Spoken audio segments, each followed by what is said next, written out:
Hey, what's going on, guys? I hope you all are doing well today. Elliot here. Welcome back to The Fragrance Well. So guys, fragrances in general, as far as I'm concerned, are all going to be considered luxury items. The reason being is they are not requirements for your everyday use.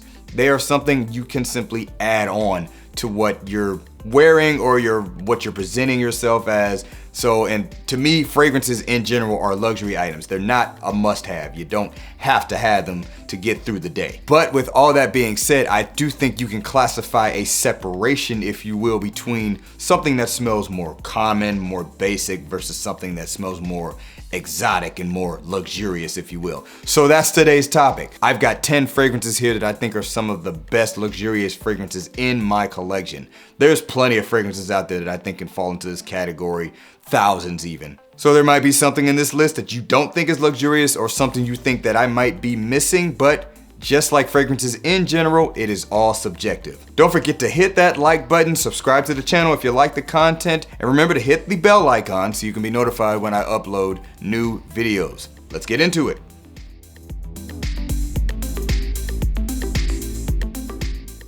Okay, so first up, I want to get something out of the way. I do not equate price to something smelling luxurious. There are plenty of expensive fragrances out there that may smell great, may even be superb quality, but don't necessarily come across as luxurious in my opinion. I think a perfect example of this is Creed Aventus. Very good smelling fragrance. I think the quality is very good, but as we know, this fragrance is grossly overpriced for what it is now, and I don't know what it used to go for, but even so, I would imagine that this fragrance did not necessarily come across as luxurious. It never did to me. First time I smelled it, I thought it was insanely good, but it never put me in the mindset of it being a luxurious fragrance. So here's a perfect example of where fragrance costs a lot of money, but it doesn't necessarily smell luxurious. Doesn't make it smell bad, but it just doesn't come across as luxurious. All right, let's get into the actual list. First up, from the House of Amouage, we've got Reflection Man.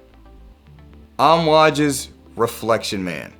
Now, to me, Amouage in general is a fragrance house that really represents what luxury fragrances smell like. Not all of them have that characteristic, but most of them do. But this one here, I have always described it as a fragrance I can envision a CEO wearing, and I'm talking about a CEO of a company with tens of thousands of employees, not somebody with 5. It's a very floral fragrance. The primary floral that kind of comes across is going to be neroli. You got some other florals mixed in there. You got a little bit of an aromatic touch as well. It's a little bit sweet, kind of creamy, has sandalwood in it, but the fragrance smells phenomenal to me. I think it definitely is a representation of a luxurious class, if you will. So I think this fragrance is a good representation of what a luxury fragrance can smell like, and I feel luxurious when I wear it. Once again, this is Amouage Reflection Man. Next up, from the House of Parfums de Marly, we've got Halton. Parfums de Marly's Halton. So this one here really has a strong similarity to Initio's Oud for Greatness, but maybe a little bit more leaning masculine, if you will. Has some freshness to it, a little bit of a couple of aromatic accords, a lot of woodiness, a little bit of a spiciness to it as well. Touch of sweetness, kind of almost like sappy sweetness to me. Yes, this fragrance is not necessarily an original concept, but you know what? I think Initio Oud for Greatness smells luxurious. So even though this one has a similarity to it, it retains that luxurious characteristic in my mind, at least. I think this fragrance is very well balanced. I think the ingredients smell very good. Once again, we've got Halton from the House of Parfums de Marly. So next up, from the House of Thameen London, we've got Carved Oud. Thameen London's Carved Oud. This is another fragrance that has a similarity to another one, and that being Tom Ford's Oud Wood. I have to say, and I've told the story before, when I first smelled Oud Wood, that was my first introduction into a higher level of perfumery. So it immediately smelled luxurious to me. I still think it does, but this one I think does it a lot better. It's a little bit more complex, has a little bit more going on, a little bit more mysterious. The ingredients are of a higher quality, so naturally I just chose to put this one in this list. But I think the scent profile alone does exude luxury to me. There's obviously oud in it, but there's also some very nice spices. There's a little bit of a candied kind of sweetness that comes across. I'm not sure what that is coming from exactly, but it is very nice.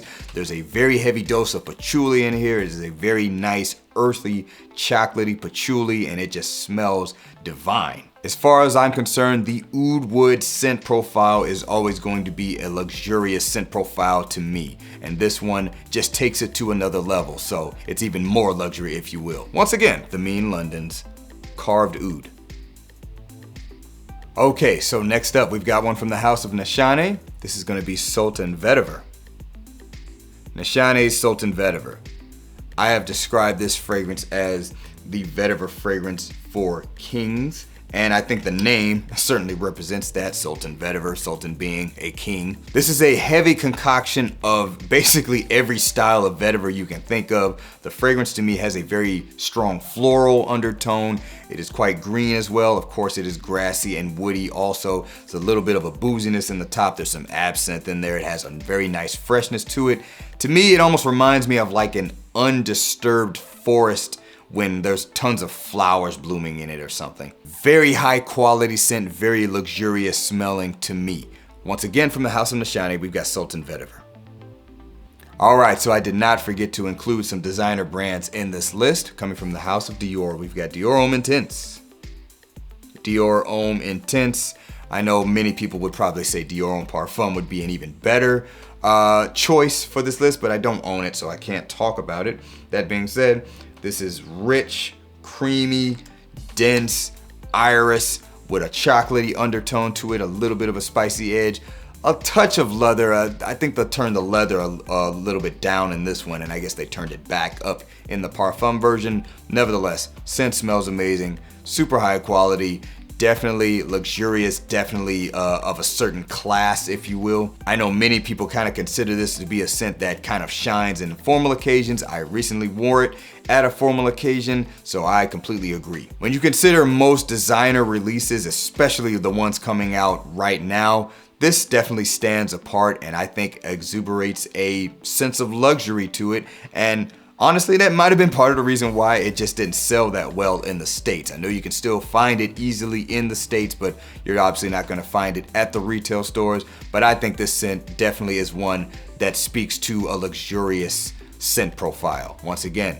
from the House of Dior, we got Dior Homme Intense. All right, next up from the House of Valentino, we've got Valentino Uomo Intense.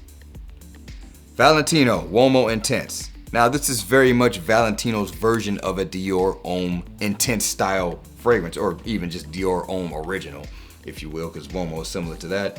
But I do think they did their own thing with it. I definitely pick out some clear differences. I get a little bit more of a spicy vibe with this one. There's some aromatics in the top, giving that a bit of a different feel in the opening.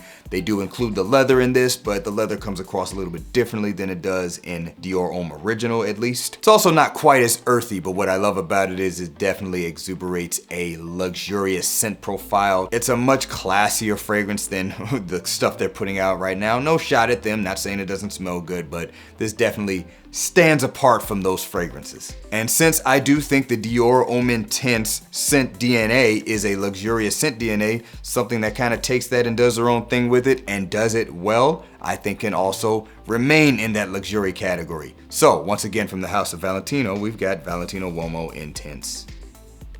All right, so next up from the House of Arabian Oud, we've got Blue Oud. Arabian Oud's Blue Oud.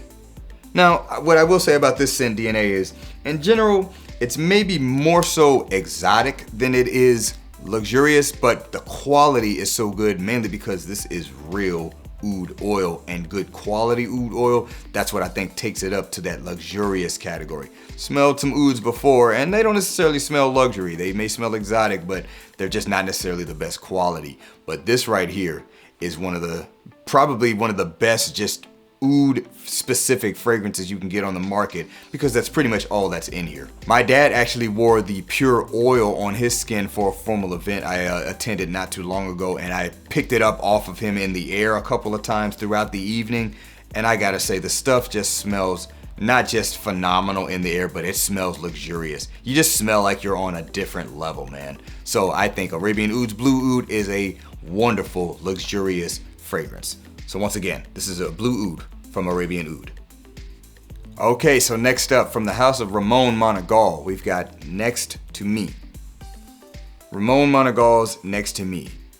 So for me, this one makes a list simply because I don't have anything even close to this in my fragrance cabinet. So to me, that already sets it apart. The ingredients are great, and it just has an air of luxuriousness to it. This fragrance has a beautiful fruitiness to it, primarily coming from peach and melon-like notes, also mixing with some coconut, giving it kind of a tropical vibe to it.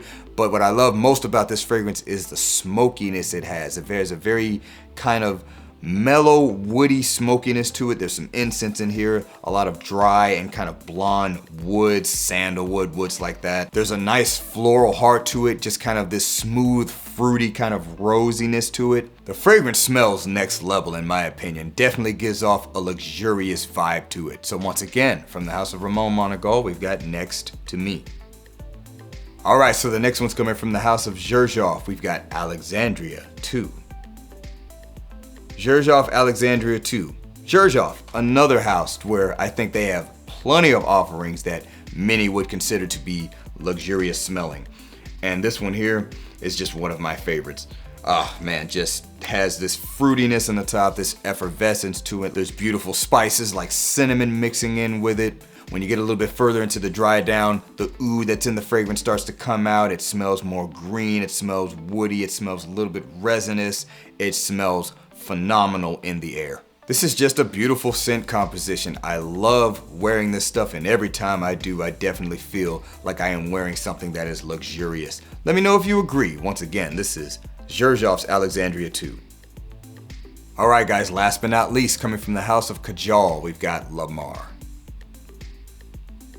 Lamar from the house of Kajal. Now first of all, I mean, just look at the bottle. The bottle alone just makes you think that this is luxurious. But luckily the fragrance smells similar to what the bottle looks like.